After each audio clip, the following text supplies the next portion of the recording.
alkoholiku sa hovorí, že neexistuje vyliečenie alkoholizmu, je iba abstinujúci. S gamblerom je to isté, že je na sa vyliečenie. Počuli ste otázku. Takže, to chcel povedať, Marcel? Nie je možné vyriešiť, existuje iba dieta, na ktorej môže vlastne zdravo žiť. Vlastne môže čokoľvek. Len okrem práve gambler automaty a kto bol závislý, padá na drogu. Takže tam to je taký, tam to sa trošku filozoficky bije. Niekto povie, že sa dá vidieť, niekto povie, že sa nedá vidieť. Keď sa na to pozrieme, to je pán psychiatr, mal by povedať svoje kritérium. Keď sa na to pozrie z inej filozofie, že sa dá povedať, že sa dá vyliečiť. Je to rôzne. Ale ja osobne som zastancom toho, že sa nedá to závislosť vyliečiť. Človeka sprevádza celý život a je to naozaj len po diete, po životnom štýle. No, vyliečiť. Dá sa celoživotne abstinovať s celoživotnou pokorou, ale stále mať na pamäti, že ja som ten, ktorý, keď začnem znovu, povedzme s tým hraním, tak nezačínam od všetko, ale začínam už tam, kde som skončil. Lebo som závislý naďalej.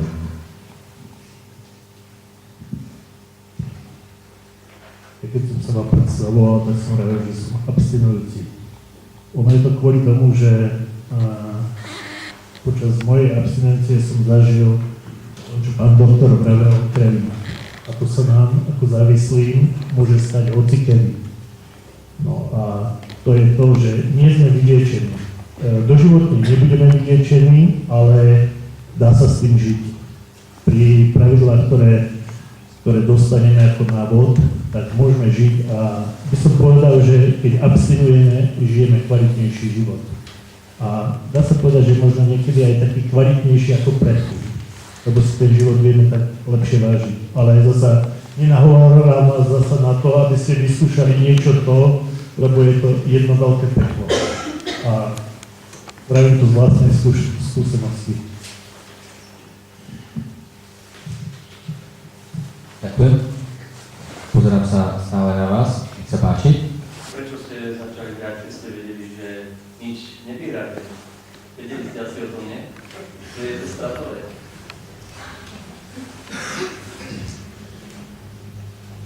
Keď som tam šiel, ja som neuvažoval nad tým, či vyhrám alebo prehrám. Ja keď som tam vchádzal, ja som unikal pred realitou života. Ja som to mal ako únik. Išiel som tam, lebo ma štvali niektoré veci, ktoré som v živote povedzme nezvládol a povedzme, že ľudia, na ktorých som veril, že pomôžu tej veci, nepomohli. Čiže ja som tam unikal. Ja som tam sa zavrel, tam sa o mňa nikto nezaujímal. Ja som tam ušiel, dal som si kavičku, hodil som pár drobných a tým, že som hádzal len tých pár drobných a tá kavička, závislosť nie je to, že z večera do rána sa stanem závislý, ale že to navštevím, že tam chodím.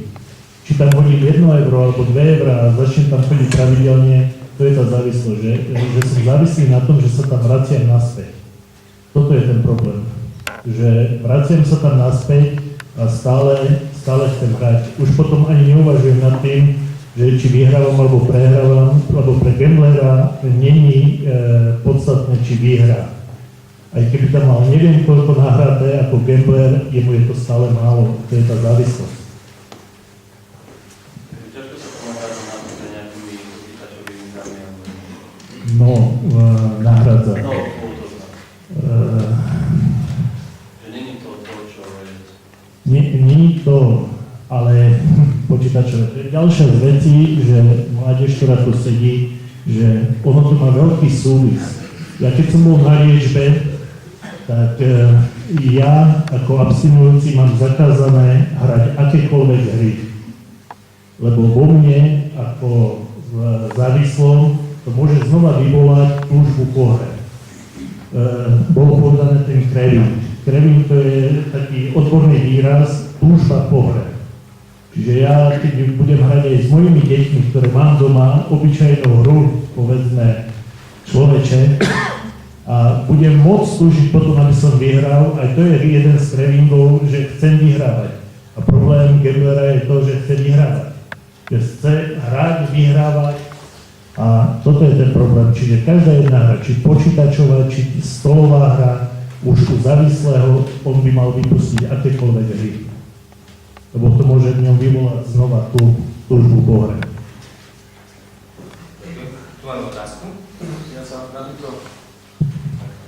túto prednášku, že či automaty alebo áno alebo nie, som išiel viac menej rozhodnutý, že nie. Svedectvá, ktoré som tu napočul, ma v tomto ako upevnili. Skôr som sa chcel spýtať, že okrem toho, že oslovíme poslancov, ktorých poznám, že aby boli proti tomu, ako ešte aktívne môžeme pristúpiť k tomu, aby sme mohli ako zrušiť tieto automaty v tomto meste? Podľa toho, čo som čítal, lebo dneska vlastne zverejnili textové znenie tej novely, ktorá bola schválená v stredu, tak aj keby sme teraz VZN-ko prijali do konca roka, podľa starého zákona, tak by bolo uplatnené do 36. Čiže od 1.7. vlastne bude tak či tak nutné, aby tá petícia, proste 30% ľudí bude musieť na 18 rokov podpísať petíciu o tom, že že automaty rušia verejný poriadok alebo nejak takto bude musieť tam v petícii zakomponované. Ale ešte je tam jedna vec, čo si myslím, že je kľúčová, ktorá tam nebola, a to nie je teda, čo tam dali ako proste doteraz dnes dávalo súhlas raz a koniec. A teraz sa ten súhlas bude musieť dávať každý rok. Čiže ja si stále myslím, že tam ešte bude priestor na to, aby teda keby to náhodou, ako ja neviem, proste sa nepotrebujú podpisy, ale v zásade s tým skôr ako mali problém veľké mestá, že tie menšie by nemali mať problém, ale ešte stále tam je možnosť, proste nie je to, i keď neviem teda z toho môjho pohľadu laického, právnického, že aký dôvod by tam muselo mesto uviesť, ale určite táto vsúka v tom je tiež podľa mňa akože plus, aj keď možno, že trošku v niektorých veciach sa to vracia nás inde trošku, ako to taká liberalizácia povedzme, ale vidím ako zasa možnosť, takú páku pre samosprávu, aby proste s tým niečo robila, teda keď to nechce, to nedovolila. Alebo vymedzila možno, že niekde, ja neviem, do lesa, ako Kuvajci, taká neviem, ale neviem, to je napadlo. Možno doplňujúca otázka k tomu, neviem teraz, ako to teda je. Možno aj také vyjadrenie k tej otázke.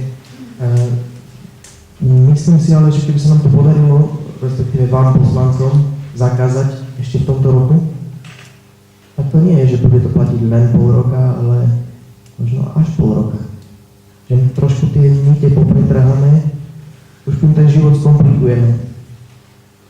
Či by nestalo za to, a možno tá pomoc, čo môžeme my urobiť, no, prísť na zastupiteľstvo. Ja som bol na zastupiteľstve asi 2-krát, prišli tam jedenkrát jedna skupina ľudí, druhýkrát druhá skupina ľudí, išli si žiadať, aby im urobili cestu. Bolo im vyhovené. Ja si myslím, že ak prídeme, je dosť veľká pravdepodobnosť, že vyhovujú aj nám. Len musíme prísť a k tomu sme pripravili aj takú anketu, ktorá možno nespĺňa nejaké náležitosti, ale sú tam papiere, na ktoré sa môžete podpísať. Je to také vyjadrenie názoru, ktorý môžeme na tom zastupiteľstve potom predložiť. Ešte ak by som jednu vec ešte povedal, aby možno bude na to priestor, alebo aby nebolo mimo kontextu už. Jedna vec ma taká napadla, prečo si myslím, že aj keby to bolo na 3 mesiace, lebo to nebude dlhšie ako na 3 mesiace, ale to potom poviem. Je to pretrhneme tie nite, ale som rozmýšľal, že z čoho spočíva spoveď. Neviem presne, ako určite to nepoviem všetko, ale sú tam také 3 úkony, a to je spýtovanie svedomia, vyjadrenie ľútosti a potom tam pokánie.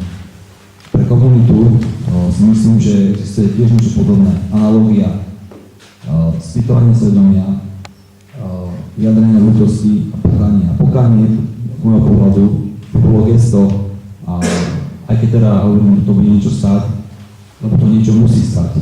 Lebo to máte ako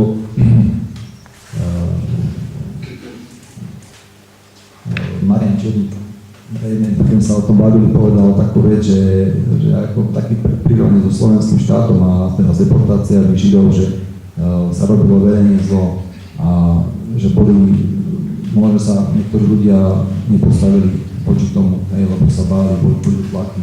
Momentálne možno, že na tej strane toho tlaku je nejaký mešec evier, alebo ako to budeme nazvať. Ale viete o tom, že sa ako tie komunity potom tým ľuďom ospravedlnili, konali pokánie. Takže podľa mňa ako určitá analogia, ja to takto vnímam, že z tohto môjho pohľadu, ako ja ten návrh dám do programu, musí sa samozrejme schváliť. Potom musí 2/3 poslancov teda hlasovať za ten môj návrh, takže ja si myslím, že to má význam aj z tohto hľadiska. Keby sa možno ešte k tomu doplnil ten nového zákona. Dve veci, okrem Vyšného Kubína, Zakameného a Čímovej Jasenica takisto má schválené VZN-ko o zákaze hier, schválené v auguste.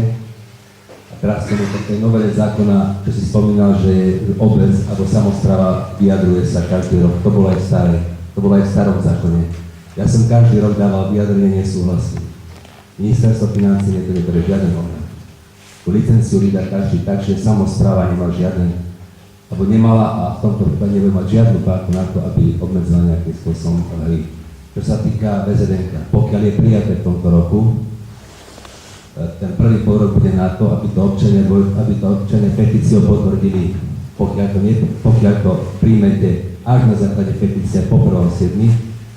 budete musieť, aj keď petícia budete musieť počkať, kým skončí licencia vydaná tej herni, napríklad bude mať vydaná na 5 rokov, budú akceptovať, že ste petíciou teda obmedzili, ale tá licencia bude musieť dobehnúť. Taký je ten rozdiel.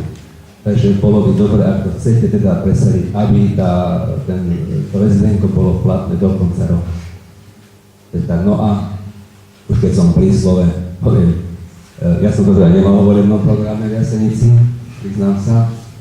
Naštartovalo ma dve veci. Prvá, že jednak samotní ľudia sa sťažovali, druhá, chodilo tam strašne veľa detí do 18 rokov. A tretia, keď mi prišla jedna žiadosť o ďalší automat z druhej krčmy, ďalšie 2 automaty, z tretej krčmy, ďalšie 2 automaty, tak som pripravil to VZN-ko sám. 100% mi to podporili aj 2 rukami poslanci. O 2 mesiace som mal druhé zastupiteľstvo, kde prišli zástupcovia tých herní a jednak aj s týmto podporili to takisto 100%. Takže tam nebolo nejakým spôsobom. Ja si osobne myslím, že je to o svedomí a morálke toho človeka a tých poslancov, ktorí tam o tom hlasujú. Včetne primátora a netreba si dávať preto.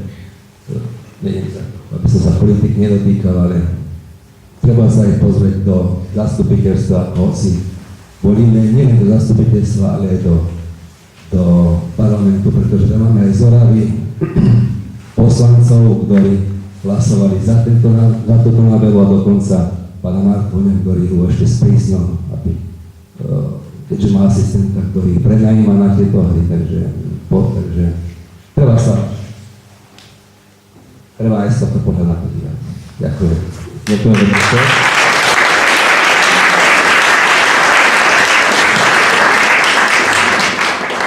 Tak myslím, že to bolo také dobré vyjasnenie toho všetkého. Tak ešte pán starosta, potom hneď tú otázku.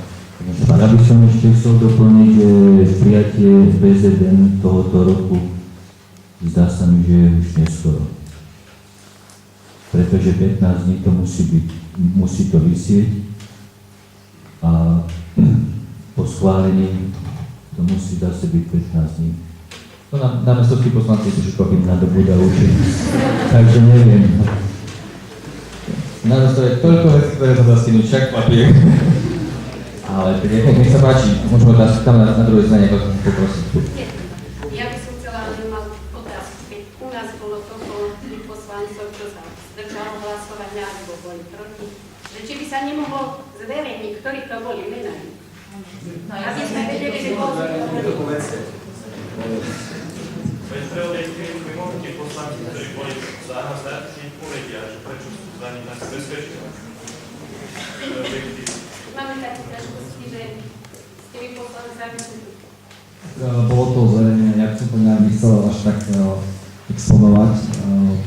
Myslím, že tu sú traja, z nich hlasovali za dvaja, takže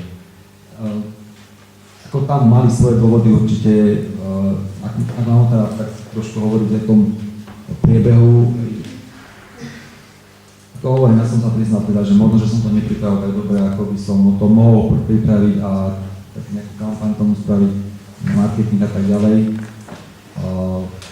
Padla tam jedna taká som dal ESO z druhej strany, ktoré si myslím, že asi vtedy dosť ochromilo možno rozhodovanie.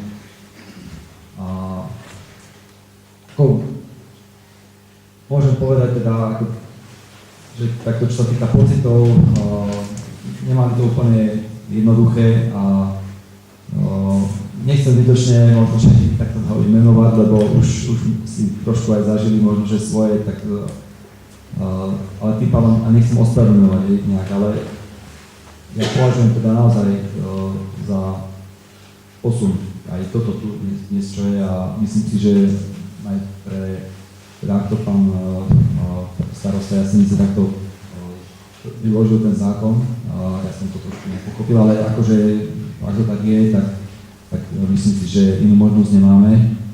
Len to jednoducho teraz dať na stôl a hlasovať. Tá lehota tých 15 dní, to je v poriadku. Toho by som sa nebál, aj keď dali na prokuratúru, lebo toto mám zase z iného zdroja overené, že by to malo byť v poriadku. Tak neodpovedal som na tú otázku, ale ak teda sa chcú poslanci k tomu vyjadriť, myslím. Ak sú môžu, samozrejme, ale ak je presne ďalšiu otázku, tak spokojne nech sa páči. Môžete sa pýtať. Takže mám ja mikrofón. Pri ústach. Nech sa páči. Ďakujem, mne už nezostáva nič iné, len odpovedať tu na pani susede. Že nezostáva mi nič iné, len povedať pani susede tu na otázku, ktorú povedala, pretože v prvom rade poviem jedno. Ja som poslancom, už sme druhé obdobie, druhý rok, ale nie obdobie. Druhá vec, človek nie je ešte v tej sfére očíkaný, ako by mal byť a ako sú tam tí iní a starí páni poslanci. Ďalšia vec je s tým, že pán doktor síce navrhol perfektnú vec, ale prišiel s tým ako Dedo Mráz bez saní, čo sme takisto neboli pripravení. A prečo som hlasoval tak, ako som hlasoval? Ja si to musím tu napovedať, pretože samozrejme, prečo by som to nepovedal? V prvom rade som si myslel, že sú závislosti. Gamblerstvo, alkohol a ešte jedna, pán doktor, pomôž mi, drogy. Ktorá z nich je prvá?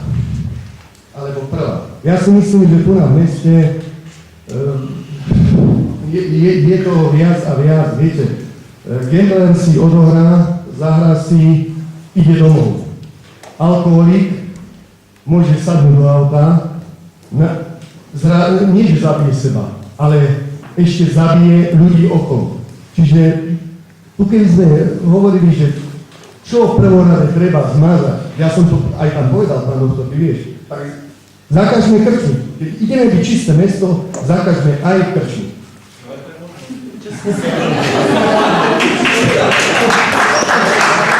Nie, ale ja to ukončím. celú tú investíciu jedná sa o tých, koľko to bolo korun nejakých, som chcel, aby išli na šport. Hrozí tomu, že centra voľného času zaniknú. Ja sám som s tými trénermi v kontakte, mám v telocvične, nejdem to opakovať. Zistil som, že na šport nový rozpočet nejde toľko, koľko má ísť. Nakoniec som bol proti zvýšeniu daní, čo si povedal, že sa to tam môže zvýšiť. Nakoniec dani išli hore. Takže ja vám môžem len jedno povedať, človek je omylný. Chcel som to na dve veci, ktoré v meste mi nevyhovorili, takže s tým, čo bude ďalej, budem s vami súhlasiť.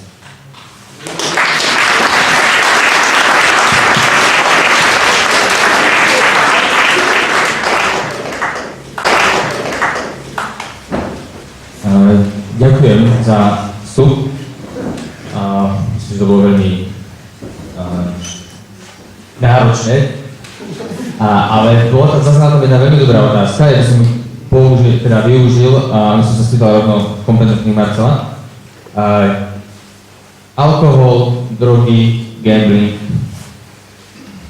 Alkohol znamená smrť ďalších ľudí, gambling, podľa moja, alebo viac ľudí idem zherne. Čo z toho je prvoradejšie? Čo z toho je väčšia závislosť, hroznejšia závislosť?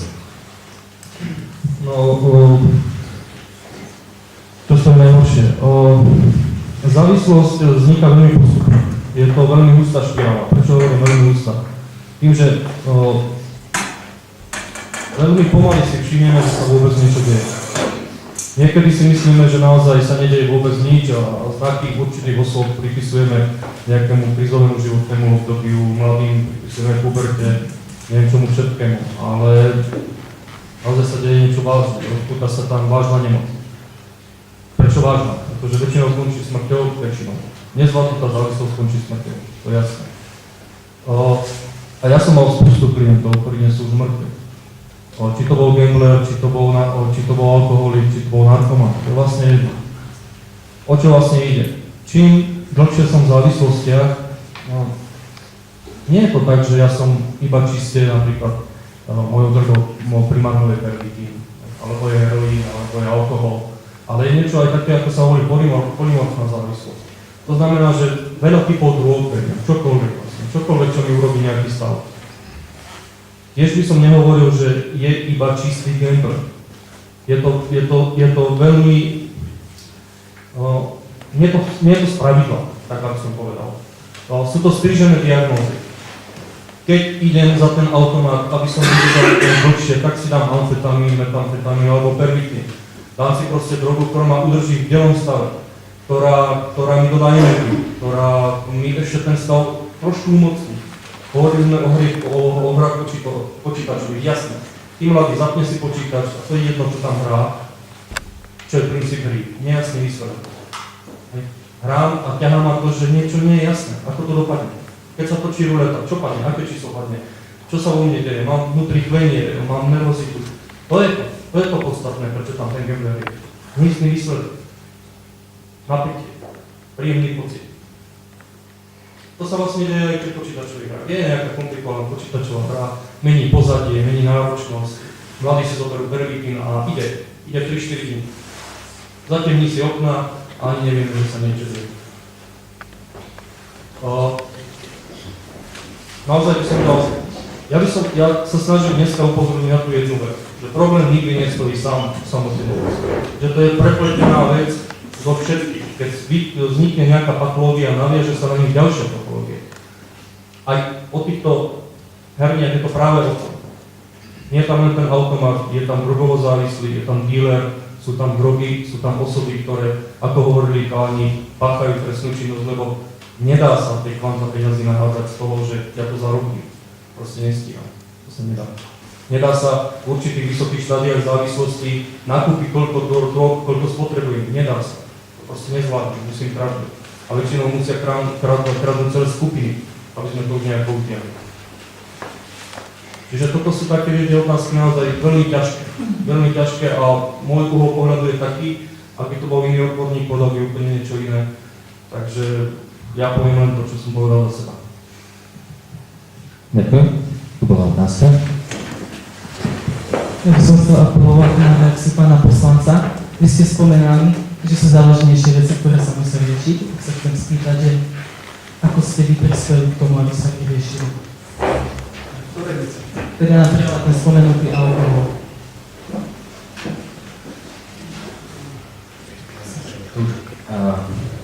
Teda ako myslím, z hľadiska toho, že v podstate bol návrh na to, bol v podstate na stole, dalo sa to jednorazovo kvázi na nejakú určitú dobu vyriešiť, čiže bol by to veľmi prínosný pre vás.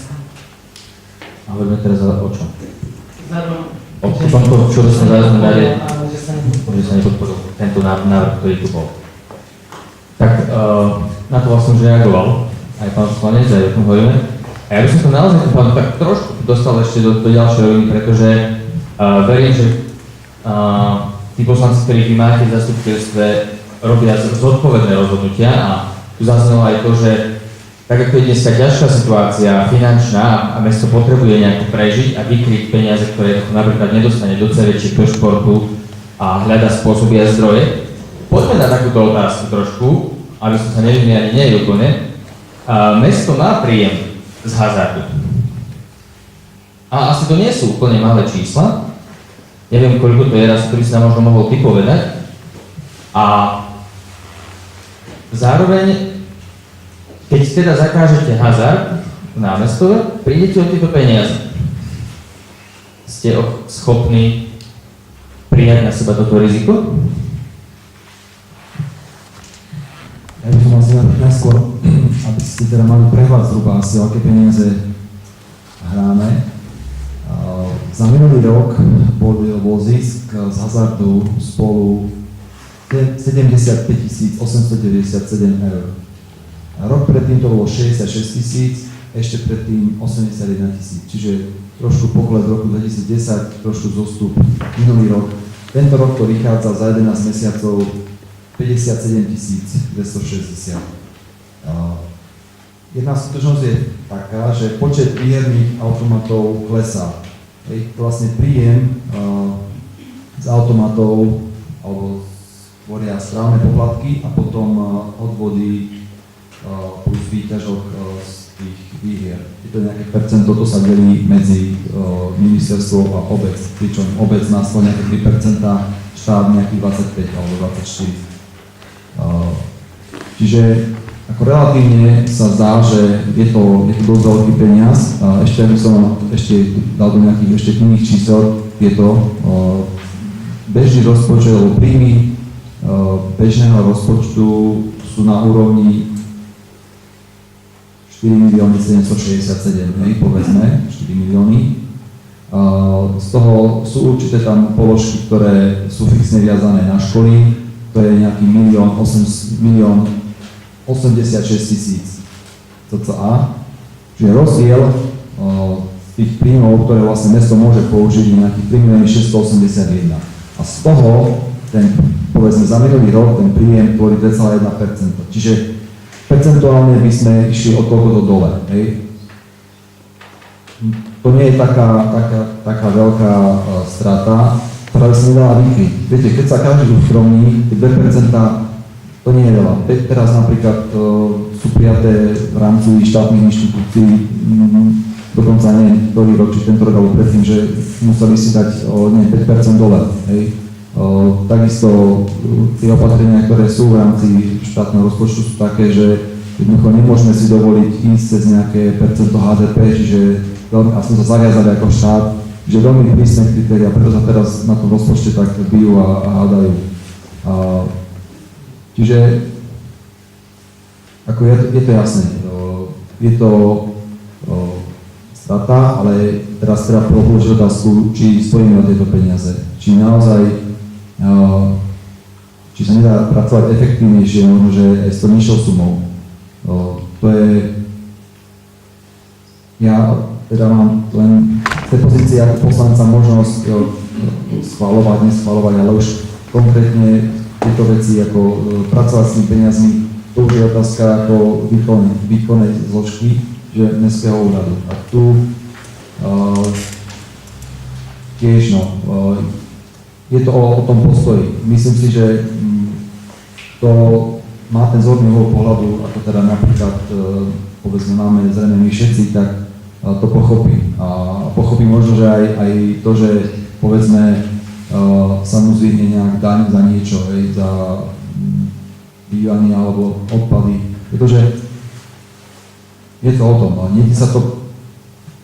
Možno položiť otázku, že ako by nám chýbali povedzme 2 eurá zo 100 eur, tak máme 100 eur a máme niekde 2 eurá dať bokom, že ako veľmi nám budú chýbať, aj to sú tie 2%.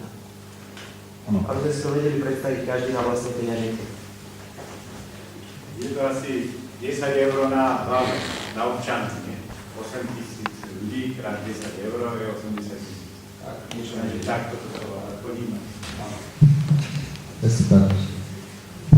Takže ide o 10 eur na každého jedného z vás, aký ste tu. 10 eur, ktoré prináša vlastne hazard do mesta. Na druhej strane, Marcel, pán doktor, koľko stojí liečba jedného závislého gamblera? Koľko to stojí štát? A teda nás, lebo to sú naše dane, aj moje. Teda návislosti gamblery sú aj z mojich dane. Ja som to trošku odľahčil. Môj jeden a potom druhý, nie? Toto viem navrť, lebo nám to vravila o tom, čo ste. Ja keď som bol na tej prednej hore, keď som sa liečil, boli tam chalani, ktorí sa za to hanbili. Je to pravda, je to hanba ísť sa liečiť na nejakú závislosť. Čiže oni si to zaplatili sami, alebo rodina im to zaplatila. Jeden mesiac liečby gamblera stojí 1400 eur.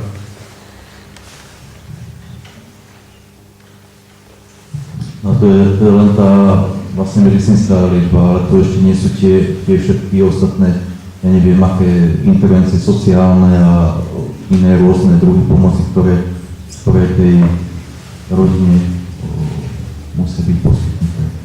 Vrátane nejaké resocializácie, čo tiež nie je zadarmo, že? No jasné, a tam ešte nie je 1400 eur mesačne. Hej, a nevieme, koľkokrát nám ten klient recidivuje. To znamená, koľkokrát potrebuje liečiť. Myslím, že poisťovne ohraničili na 2-krát ročne. Tam je 2 razy do roka, môže ísť na liečbu a k tomu zaplatí poisťovňa.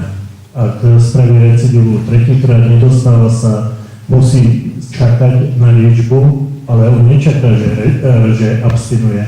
Lebo keď niekto zrecidivuje, pokračuje tam, ako som vám rozprával, on pokračuje tam, kde skončil. Čiže on znova nabaľuje a je zasa horšia liečba človeka, ktorý zrecidivuje. Mne sa teraz pred vami veľmi dobre rozpráva, lebo abstinujem, užívam si život a mám z toho radosť. Robím malé pokroky, malé krôčky, manželka mi verí, s deťmi mám úplne iný vzťah, čiže je to pre mňa akože fajn, momentálne taký dobrý pocit. No a myslím si, že keď som počul tú čiastku, ktorá sa tu na obci, teda v meste, vybere na gamblingu, to je len časť toho, čo mesto dostane. Ono tie peniaze ešte odchádzajú do štátu, z toho má ešte prevádzkovateľ peniaze. To sú obrovské peniaze, ktoré keď som počul, že chodia si mať cudzí, to nie je pravda cudzí. Lebo moja manželka, keď som ja hrávala, vedela o tom a presvedčala ma o tom, ona nikde o tom nechcela rozprávať, nikomu nechcela povedať, moja najbližšia rodina to nevedela, čiže rodina túto vec tají. Ona si to nechala u seba vo vnútri, ona to nepovie nikomu. Čiže ono to takto funguje. Rodina tají toho gamblera, že v rodine má gamblera. Ale potom, keď človek ide aj na liečbu, tak nezostávam sám len ako gambler ja, ale aj moja rodina je spolu závislá so mnou. Lebo potom sú už tam ďalšie pravidlá, ktoré musia fungovať a keď nefungujú, tak ja sa vrátim na tú cestu, ktorú som mal predtým. No a resocializácia nie je tak drahá, samozrejme, tam vlastne mesačný náklad je 12 eur. To je 400 eur, takto, pardon.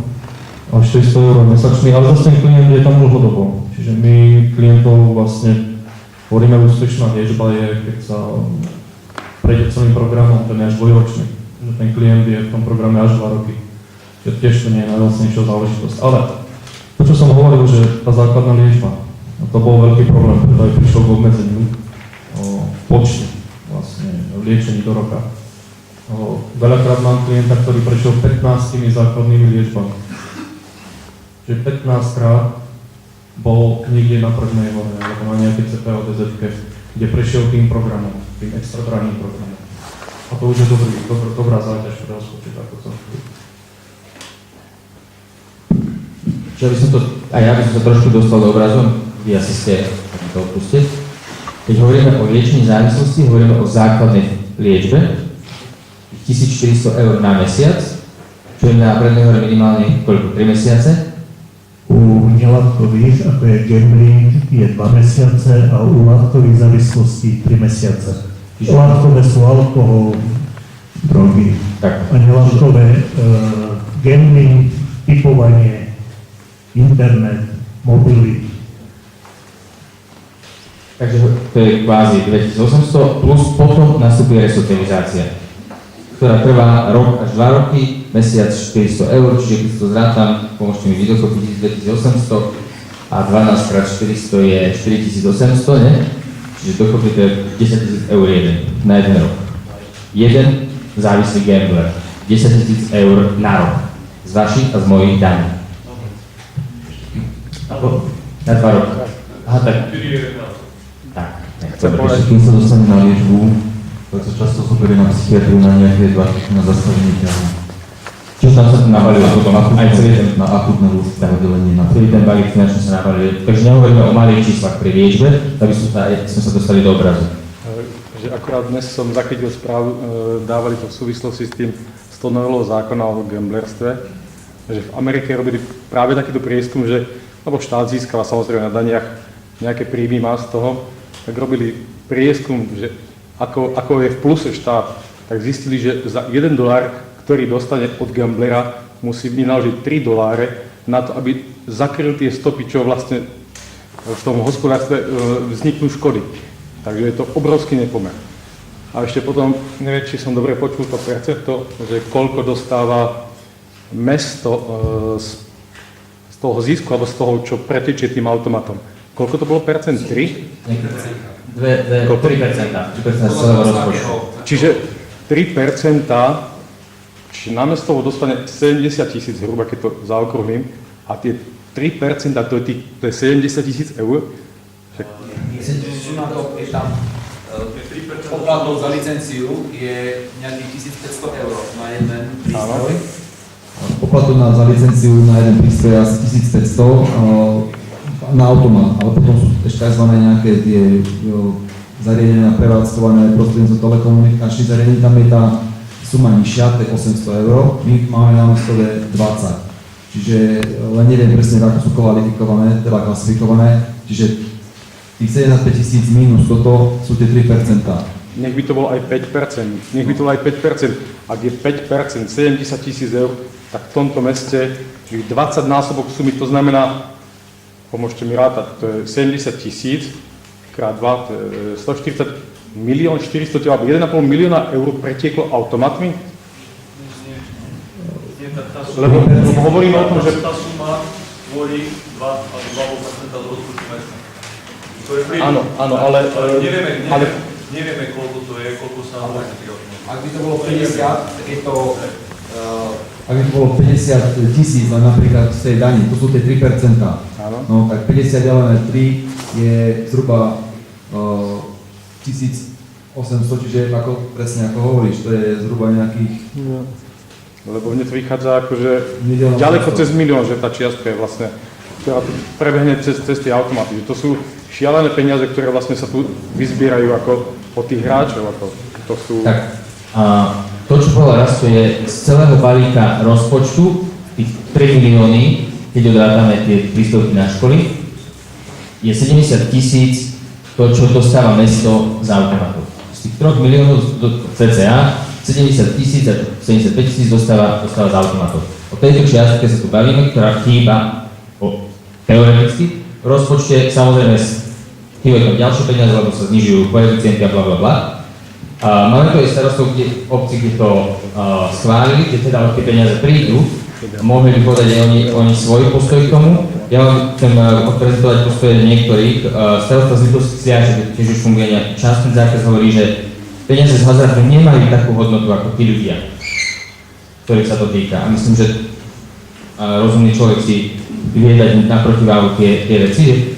A rovnako starosta z Dobšinej hovorí, že poviem to priamo, radi oželieme tieto peniaze, lebo v meste po zatvorení nastal pokoj.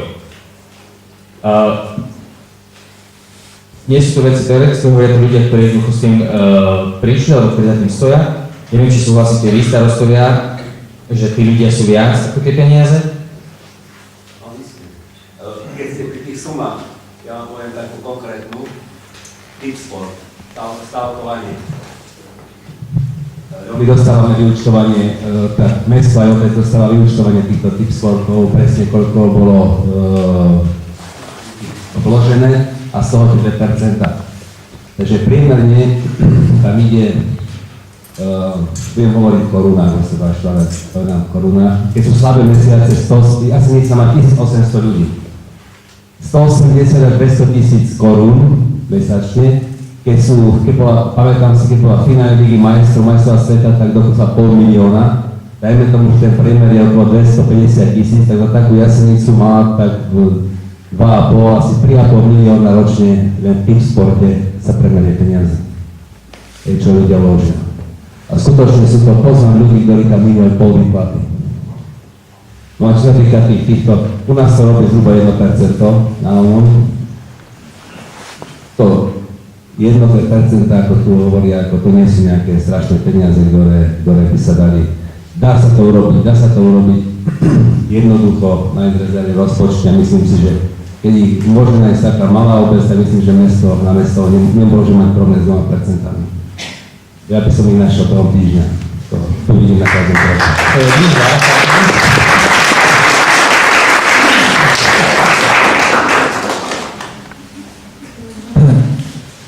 Ja súhlasím s pánom starostom, nám absolútne tieto peniaze nechýbajú a v podstate aj tí prevádzkovateľia urobili ešte taký ťah, že to preklasifikovali z hracích automatov na videohry.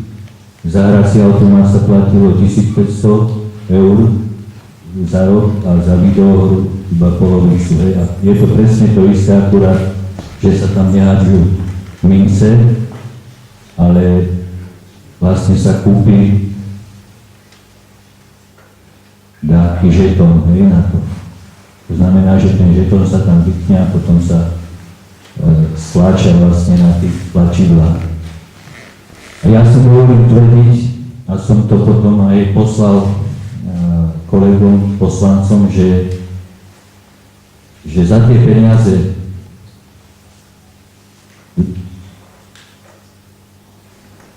za ktoré vlastne tí hráči tam hodili do tých automatov, u nás to asi bolo 10 rokov, tak by sa predvolebný program môj splnil do bodky a ešte by aj ostal.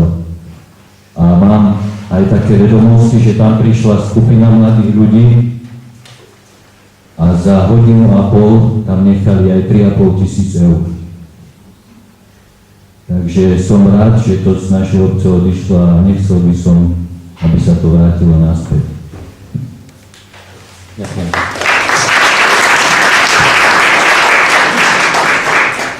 Nech sa páči. No, vieš na otázku? Na to vzadu. Páči.